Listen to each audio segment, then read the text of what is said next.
மகர ராசி அன்பர்களே, மாசி மாதம் எப்படி இருக்கும், என்ன பலன் அப்படின்னு பார்க்கும் பொழுது உங்கள் ராசிநாதன் என்று சொல்லக்கூடிய சனி பகவான் முயற்சி ஸ்தானத்தில் உட்கார்ந்துருக்கு. ராசிநாதன் முயற்சி ஸ்தானத்தில் இருக்கிறது ஒரு நல்ல அமைப்பு. குடும்பஸ்தானத்தில் இந்த மாசி மாதம் 5 கிரகங்கள் இணைய போகுது. இது ஒரு நிகழ்வு. அதே சமயத்தில் முயற்சி ஸ்தானத்தின் அதிபதியான குரு வக்ரமாக மிதுனத்தில் இருந்தார் அல்லவா.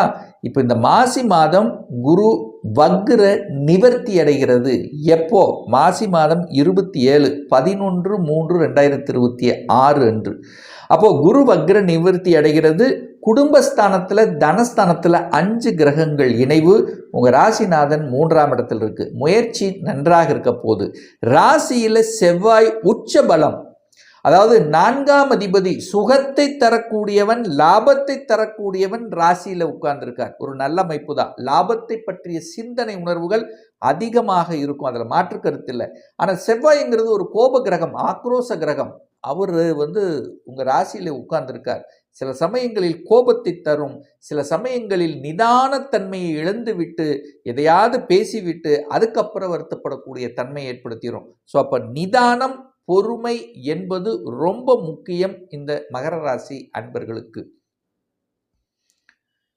குடும்பஸ்தானத்தில் 5 கிரகங்கள் இணைய போகுது. சூரியன் உட்கார்ந்துருக்கார். சூரியனுங்கிறது யாரு? 8க்குரியவன், அட்டமாதிபதி, வலிவேதனை தரக்கூடிய அந்த சூரியன் 2ஆம் இடத்துல உட்கார்ந்துருக்கு. அப்போது தகப்பன் சார்ந்த விஷயத்தில் வாக்குவாதத்தை கொடுக்கக்கூடாது. தகப்பனுக்கு சில ஹெல்த் சார்ந்த விஷயங்கள், தொந்தரவுகள் வருவதற்கான வாய்ப்புகள் இருக்குது. ஆனால் அதே சமயத்தில் திடீர் அதிர்ஷ்ட வாய்ப்புகளும் கிடைக்கும். அரசாங்கத்தின் மூலமாக அரசு ரீதியில் சில தடைகள், தாமதங்கள் இருந்து வந்த விஷயங்கள் அது நடந்துடும். வழிகளை கொடுத்து கொண்டிருந்த விஷயங்கள் வழி நிவாரணம் அடைஞ்சிரும். ஆனால் என்னன்னா, அந்த சூரியனோட ராகு, இந்த சர்ப்ப கிரகம் என்று சொல்லக்கூடிய ராகு இருக்கிறதுனால அந்த அரசுல அதாவது சரியான இதை வச்சுக்கிறது நல்லதுன்னு சொல்ல வர. நேர்கோட்டில் பயணம், எதிர்மறையாக போகக்கூடாது.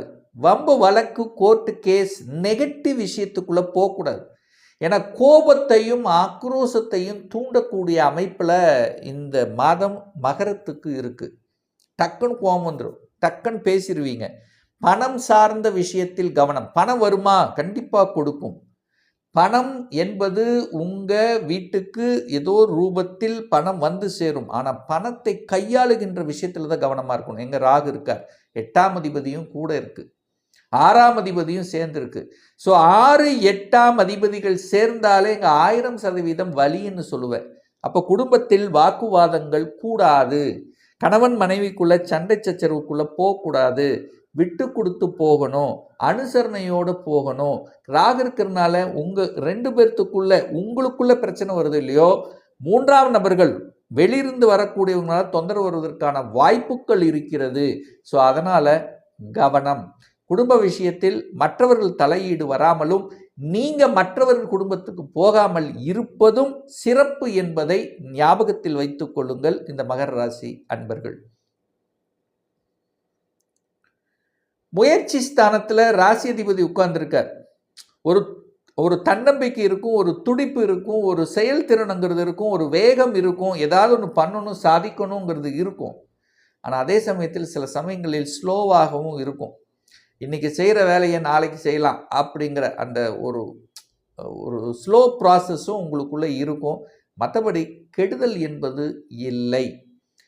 சுகத்தை கொடுக்கக்கூடிய அந்த செவ்வாய் உச்சமாக இருக்கிறதுனால, செவ்வாய்ங்கிறது நிலக்காரக கிரகம்ங்கிறதுனால, இடத்தை குறிக்கக்கூடிய, நிலத்தை குறிக்கக்கூடிய, வீட்டை குறிக்கக்கூடிய கிரகம்ங்கிறதுனால இந்த வீடு, வண்டி, இடம், நிலம் வாங்குவதற்கு எந்த தடையும் இல்லை இந்த மகர ராசி அன்பர்களுக்கு.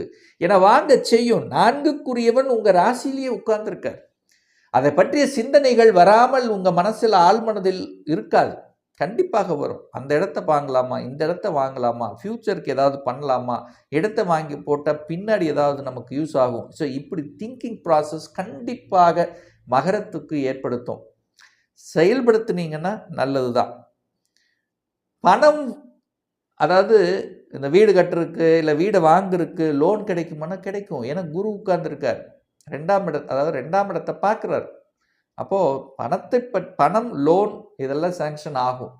ஆனால் கடன் தன்னுடைய கெப்பாசிட்டிக்கு மேலே போகாமல் பார்த்துக்கிறது நல்லது.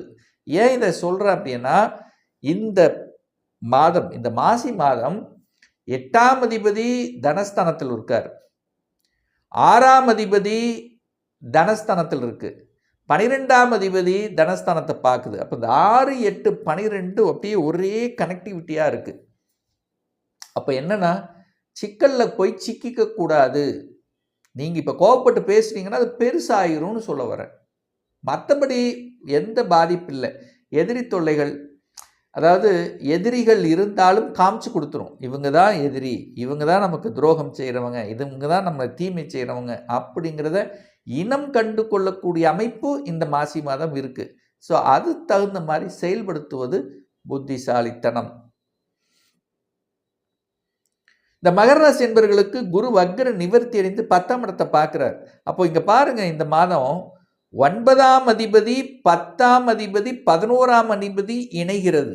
அப்போது 2 இது இருக்கும், அதிர்ஷ்டமும் கொடுக்கும், லாபத்தையும் கொடுக்கும், வழிகளையும் சேர்த்தி கொடுக்கும். அப்போ கலந்த கலவையாக இருக்கக்கூடிய ஒரு மாதமாக இந்த மாசி மாதம் இருக்கும். அப்போ நான் என்ன சொல்ல வரேன் அப்படின்னா, நெகட்டிவ் விஷயத்துக்குள்ள மட்டும் போயிடக்கூடாது.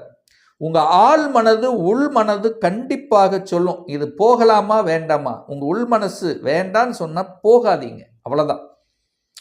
ஏன்னா 6ஆம் அதிபதியே தான் உங்களுக்கு பாக்யாதிபதியாக வர்றார்.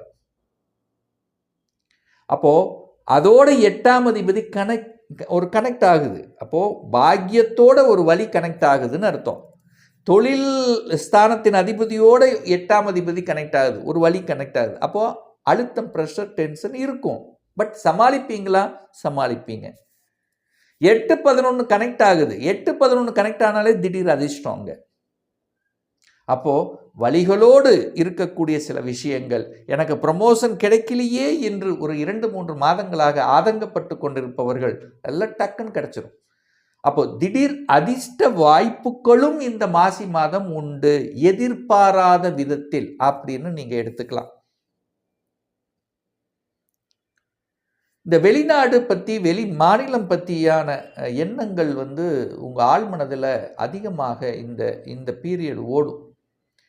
ஏற்கனவே குரு பகவான் உங்கள் ஜாதகத்தில் மிதனத்தில் இருக்குது அப்படின்னா கண்டிப்பாக நீங்கள் வெளியூர், வெளி மாநிலத்தில் தான் செட்டில் ஆகிருப்பீங்க. அதில் மாற்றுக்கருத்து என்பது இல்லை.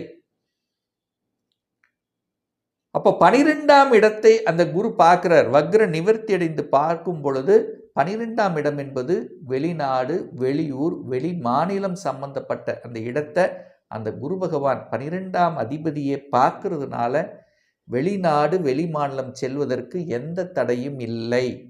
விசா அப்ளை பண்ணி காத்து கொண்டிருப்பவருக்கு விசா கிடச்சிரும். வெளிநாட்டு வேலைக்காக அப்ளை பண்ணி காத்து கொண்டிருப்பவருக்கு வெளிநாட்டு வேலை கிடச்சிரும். ஏற்கனவே வெளிநாட்டில் இருக்கிற, இன்னும் நல்லா செட்டில் ஆகலை, நல்ல வேலை கிடைக்கல, வேலை கிடச்சிரும். பிஆர் அப்ளை பண்ணி காத்து கொண்டிருக்கேன், நல்ல தகவல்கள் உங்களுக்கு வரக்கூடிய அமைப்புங்கிறது இந்த மாதம் சிறப்பு பெறும்.